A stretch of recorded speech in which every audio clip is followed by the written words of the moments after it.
thumb and forefinger. Hitler's concept was to attack on that 80-mile front, swing north, and seize the port of Antwerp. He was going to split the British and American forces and capture those people surrounded in here. Hitler's real target was the alliance. There had to be frictions between the British and the Americans. If he could hit them hard enough and set them to quarreling, then he could negotiate a favorable peace. From October, Hitler started massing soldiers at the border. They didn't know why they were there, not even the commanders knew. One of the few who'd been told was Hasso von Manteuffel. The Prussian general went to the Ardennes front to take the measure of the U.S. division he was to attack. Now, the 28th of all of the four on the line was the most thinly spread, so thinly spread that literally during the day they outposted across the border into Germany. It come dark, they came back over the river. Von Manteuffel came down, got in the front line, watched this process, and said, hell, man, we don't need an hour's artillery preparation on these guys. The smart thing to do is walk through them while they're just getting up and having breakfast, because there are big gaps between these outposts, and we'll walk through them, and when we hit resistance, then we'll call in the artillery. We arrived there on December the 11th. We had been told that the division that was there before us had been there 5 to 6 weeks and had only had 2 casualties in that time. So we expected for it to be a quiet front. We thought just what they told us. You are here on a quiet front to do patrols. You learn your trade. You get your feet wet. And it's not a situation of any great urgency. The 2nd Division, whom we replaced, the 2nd said to us, man, this is the ghost front. There's nothing out there. We saw that something was going on. Lots of German military, everywhere, in the streets, but not on the main roads. There were machine guns, tanks, trucks, cannons. You can't name it all, but lots of equipment. Marguerite Lindenmeyer was a Luxembourger who'd been picked up by a German patrol and taken behind enemy lines. We did not give ourselves away as Luxembourgers. We posed as Germans from Bauer. They told us that if we possibly could, to get away, because something was about to happen. They didn't know when, but they said something is going to happen. Something is going to happen for sure. Wir wollen nieder nach Paris, they said. We're on our way to Paris. Lindenmeyer made her way back across the border to Luxembourg and reported what she'd seen to the American forces. Other civilians trickled in, bringing the same story. Intelligence officers passed the reports up the line of command and warned of a German buildup. The warnings were dismissed. We did hear tanks moving, trucks moving, all sorts of noises indicative of the assembly of strength. And when we reported it, we were told from Corps, I think, certainly from Division, they're playing phonograph records. They know we're a Green Division, and they're just trying to put the scare on you. And I'm sure they had played phonograph records of tank movement before and gotten some results. These weren't phonograph records, they were tanks.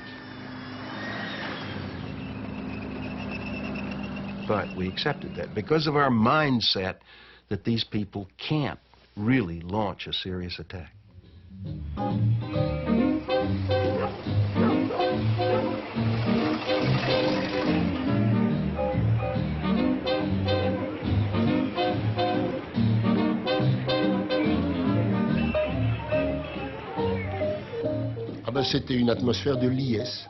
It was an atmosphere of jubilation. Every evening, in every village, in every town, there was a ball. Dances that were organized by the local population or by the Americans themselves. The best way to sum up that situation is this. Husbands were even proud to see their wives flirting with the Americans, who, believe me, did not hold back at all.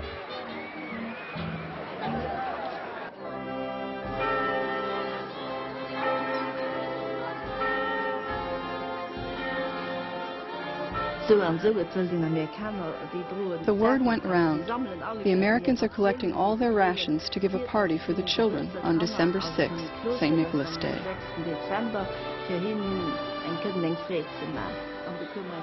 Mother Superior came into class to tell us about it, and that 2 of us could be his angels, and I was one of them.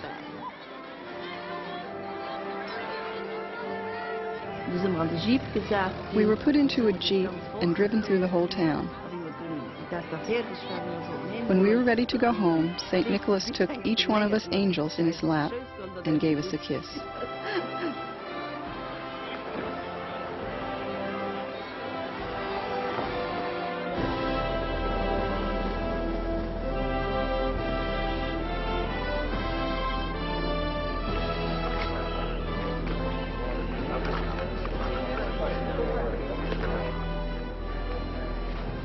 A 250,000 Germans waited at the border.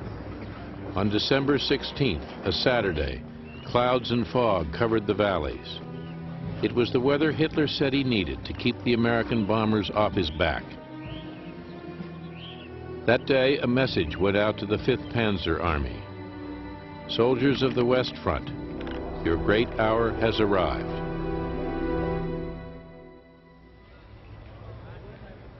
I was the Division Special Troops dental officer, and I was stationed about 10 miles from the front in Wiltz, Luxembourg. And Sergeant Paul Gifford was late, and I sort of was a wise guy, and I told him he's late. He said, well, Captain, I'm sorry, but I lost my tank. And I said, oh, boy, they were expensive as hell. You better go get that tank. He said, well, the Germans took it. I said, well, now you better go back and get that tank. I mean, you can't go losing a tank to the Germans. It's bad business.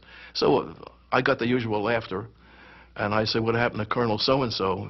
He's going to give it to you. He said, he lost his artillery piece. I said, what's happening? He said, the Germans are pushing. Division headquarters, of which I was a part, was aware that there were now an increase in the artillery, enemy artillery fire and all that. But nothing terribly dramatic, except there was a hush that seemed to, really and truly, you could feel a hush, as though the civilians sensed what we didn't comprehend. We were going to Edelbrook to play for the troops, and we began to see all these soldiers that they brought in there, GIs that were all banged up and wounded. So we went to inquire and see if what it had planned, and there were so many wounded soldiers lying in this hospital. Well, they called off our performance because there was too many. It was the beginning of the Bulge. We didn't know it at the time. Yeah, that's right. That was the beginning. The shells were flying all night long as we were trying to sleep. And when we came down the next morning, that was something else. He said, well, how'd you sleep? Not very good, you know.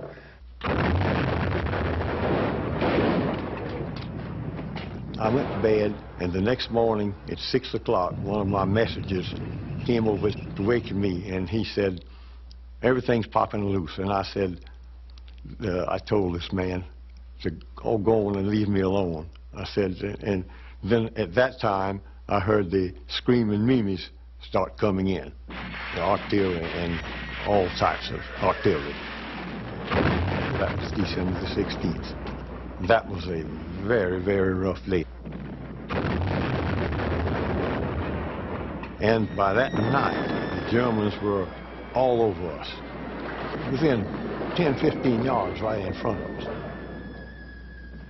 If you could see a bunch of wild cattle running wild, that's what it reminded you of. I believe they were doped. I believe that the German soldiers were doped to a certain extent, because they were acting as if, I don't care if I get killed or not. They were like wild men. That's the best I could describe it of that first night. I thought that my division had been hit by what we'd been taught in the fancy language of military academies and books as a spoiling attack.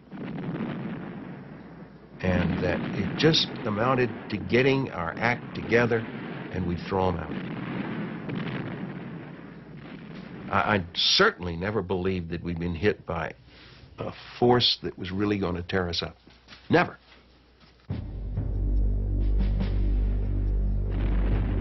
The men on the front line were hunkered in foxholes, cut off from each other. They had no idea they were being hit by one of the largest German artillery attacks of the war, or that they were outnumbered in some places by 10 to 1.